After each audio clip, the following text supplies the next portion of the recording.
বন্ধুগণ, স্বাগত আমার চ্যানেল ভেনাস টেক পালসে। আবার আমি শুরু করছি আমার সি প্রোগ্রামিংয়ের ভিডিও। আজকে আমরা স্ট্রাকচার অফ সি প্রোগ্রামিং নিয়ে কিছু আলোচনা করি। প্রথমে যেটা করব, আমাদের যে কোনো স্ট্রাকচার অফ সি প্রোগ্রামিং লিখতে গেলে যেটা দরকার সেটা হচ্ছে হ্যাশ ইনক্লুড stdio.h। এটা একটা ইনক্লুড স্টেটমেন্ট। আর এই stdio.h মানে standard input output dot header, একটা ফাইল, এখান থেকে আমরা ইনপুট করতে পারবো। তারপরে দেখুন আমি লিখেছি ভয়েড মেন।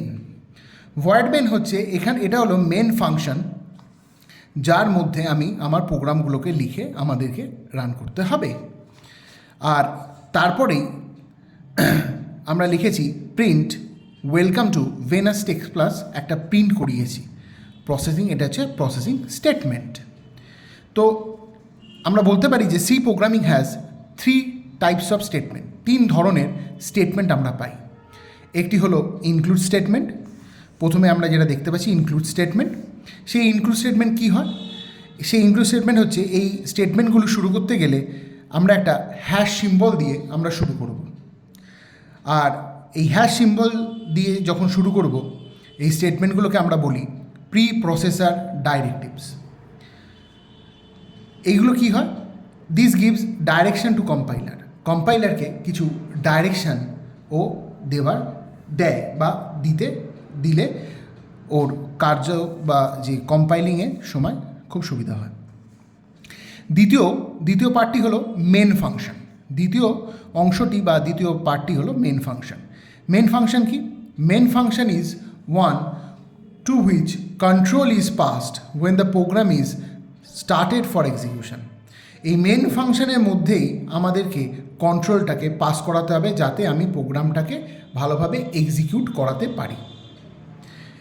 এই মেন ফাংশনটি হলো সি প্রোগ্রামের সবথেকে প্রধান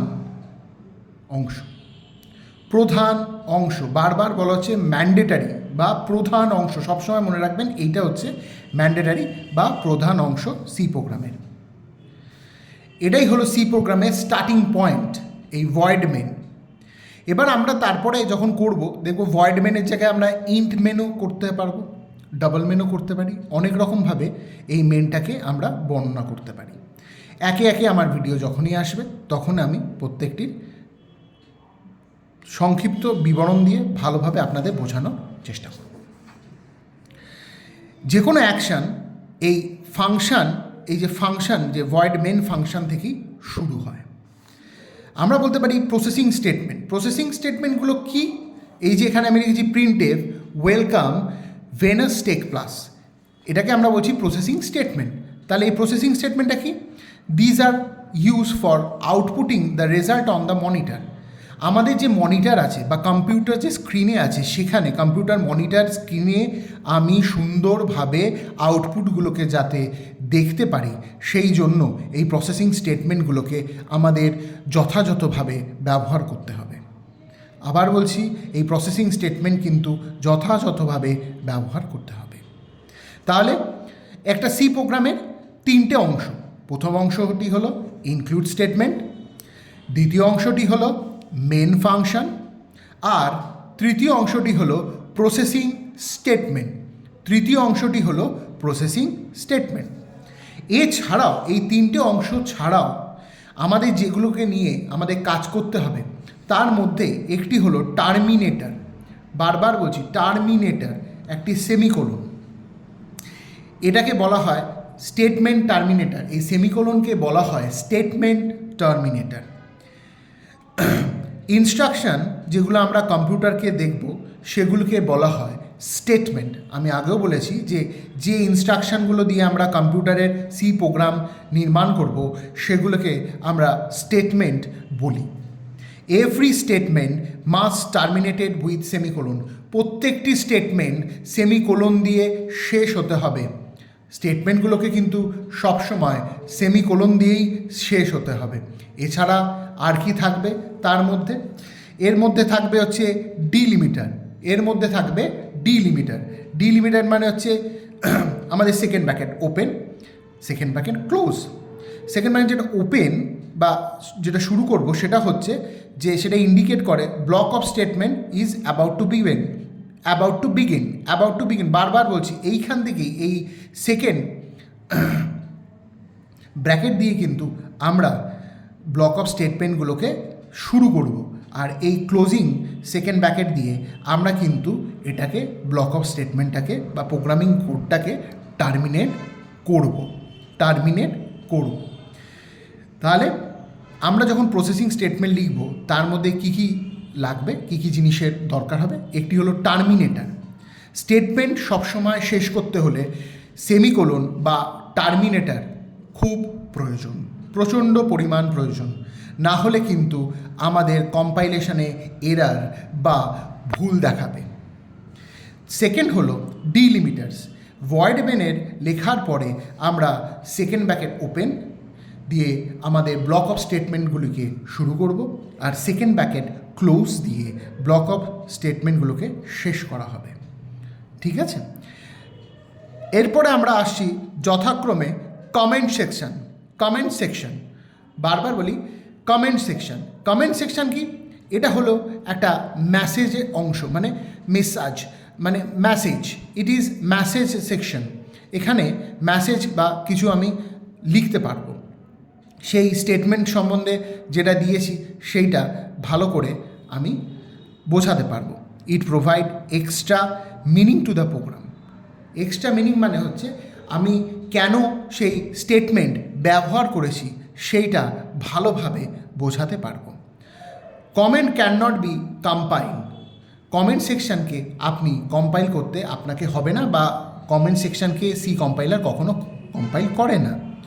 ঠিক আছে, তারপরে হলো it can not be convert into machine language. এটাকে আমরা মেশিন ল্যাঙ্গুয়েজে কখনোই কনভার্ট করতে পারবো না। আর ইট ক্যানট বি এক্সিকিউটেড, এইগুলোকে আমি কম্পাইলারের থ্রু দিয়ে চালাতেও পারবো না। এবারে আসছি কমেন্ট সেকশন কয় প্রকারের হয় বা কমেন্ট ক ধরনের হয়। দুই ধরনের কমেন্ট হয়। প্রথমটি হলো সিঙ্গেল লাইন কমেন্ট, আর তারপরে আরেকটি দ্বিতীয়টি হলো multi line comment. Single line comment কি? আ comment which can be fit in one line, then it is called single line comment. It is begin with backslash, double front slash symbol. It is begin with double front slash symbol. Multi-line comment. Multi-line comment ki? A comment which contains more than one line, it is called multi-line comment. অর্থাৎ যেখানে multi-line comment আছে সেখানে আমরা কি করব? এই front slash R star দিয়ে শুরু করে শেষ করব স্টার আর ফ্রন্ট স্ল্যাশ দিয়ে। তার একটি এক্সাম্পল আমি সুন্দরভাবে আমার ভিডিওতে দেখিয়ে দিচ্ছি আপনাকে। দেখুন, এখানে আমি সুন্দরভাবে এক্সাম্পলটাকে লিখে তুলে ধরেছি যথাক্রমে। তাহলে কমেন্ট সেকশানে কী হয়? এখানে আমরা কিছু লিখে যে স্টেটমেন্টগুলোকে প্রসেস করছি তার সম্বন্ধে একটা ছোট্ট ধারণা দিতে পারি, যাতে প্রত্যেকটা স্টেটমেন্ট কি কি কাজ করছে সেটাকে বলার জন্য। কমেন্ট দু ধরনের হয়, একটা হচ্ছে সিঙ্গেল লাইন কমেন্ট আর একটি হলো মাল্টি লাইন কমেন্ট। একটা হলো সিঙ্গেল লাইন কমেন্ট আর একটি হলো multi line comment. Single line কমেন্টে আমরা দুটি ফ্রন্ট স্ল্যাশের সিম্বল ব্যবহার করব, এবং মাল্টি লাইন কমেন্টে আমরা যেটা ব্যবহার করব একটি ফ্রন্ট স্ল্যাশ, তার সাথে অ্যাস্টেরিক্স, তারপরে লিখে আবার অ্যাস্টেরিক্স আর ফ্রন্ট স্ল্যাশ দিয়ে সেই মাল্টি লাইন কমেন্টগুলোকে বন্ধ করব। এরপরে আমরা যথাক্রমে আসছি ডেটা টাইপস। এরপরে আমাদের যেটি নিয়ে কাজ করতে হবে সি প্রোগ্রামিংয়ে সেটি হলো ডেটা টাইপস। ডেটা টাইপসকে আমরা কি বলতে পারি? এগুলি হচ্ছে কিওয়ার্ডস। এগুলো হচ্ছে কি কিওয়ার্ডস। এগুলো কিসের জন্য ব্যবহৃত হয়? এগুলো হচ্ছে সি প্রোগ্রামকে ভালোভাবে বর্ণনা করতে আমরা এই ডেটা টাইপের ব্যবহার করব। এই ডেটা টাইপের কিছু নির্দিষ্ট সাইজ আছে। এই ডেটা ভ্যারিয়েবল বা ডেটা টাইপস যে ইউজ করা হয়, যে ডেটা টাইপসগুলোকে ইউজ করা হবে বা যেগুলোর ব্যবহার করা হবে, সেগুলোর কিছু নির্দিষ্ট সাইজ আছে। তার মধ্যে প্রথমটা হচ্ছে ডেটা টাইপসকে আমি এইরকমভাবে ভাগ করছি, data types, size are examples. প্রথমে যেটা আসছে সেটা হচ্ছে ক্যারেক্টার। ক্যারেক্টার প্রথমেই বলে রাখি, ক্যারেক্টার হচ্ছে 1 বাইট জায়গা নেয়। এক্সাম্পল হচ্ছে A, B, C, D, plus minus, এইগুলো সবই হচ্ছে ক্যারেক্টারের মধ্যে পড়ে। তারপরে আসে ইন্টিজার 2 বাইট জায়গা নেয়, যদি সেটা আপনাদের অপারেটিং সিস্টেম, কম্পিউটারের অপারেটিং সিস্টেম যদি থাকে সেটা 32 বিট অপারেটিং সিস্টেম হয়।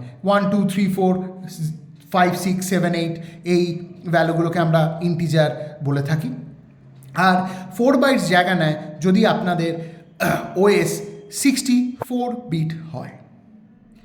তারপরে আসছি ফ্লোট হচ্ছে আরেকটি ডেটা বাইট, যেটা সাইজ হচ্ছে 4 বিটস আর এক্সাম্পল কীরকম দিতে পারি 1.100, 1.32, 2.5 এরকমভাবে ফ্লোটগুলোকে আমরা বা ফ্লোট ডেটা টাইপকে আমরা বর্ণনা করতে পারি। এইভাবে ফ্লোট ডেটা টাইপকে আমরা বর্ণনা করতে পারি। ডাবল হচ্ছে আপনার 8 বিট সাইজ, আর এগুলোকেও ঠিক ফ্লোটের মতোই ব্যবহার করতে পারবো। 1.2, 1.3, 1.11 এরকমভাবে লিখে আমরা ব্যবহার করব। এই প্রত্যেকটি লেখার আমি সংযুক্ত মানে সম্পূর্ণ বিবরণ যদি দেখতে চান, আমি একের পর এক ভিডিওতে আমি আপনাদেরকে কাছে নিয়ে উপস্থিত হব। একটা ছোট্ট নোট আমি আপনাদেরকে বলে দিই, ফ্লোট সবসময় 6 প্রিসিশন ভ্যালু অবধি ও নেয়, আর ডাবল সবসময় 10 প্রিসিশন ভ্যালু অবধি মেনটেন করে, অর্থাৎ 2 পয়েন্টের পর 10 ঘর অবধি ও যাবে, আর ফ্লোট যাবে 6 ঘর। ঠিক আছে, আপনারা আমার এখানে একটা এক্সাম্পল দেখতেই পাচ্ছেন, সেখানে আমি লিখে দিয়েছি কীরকম হয়।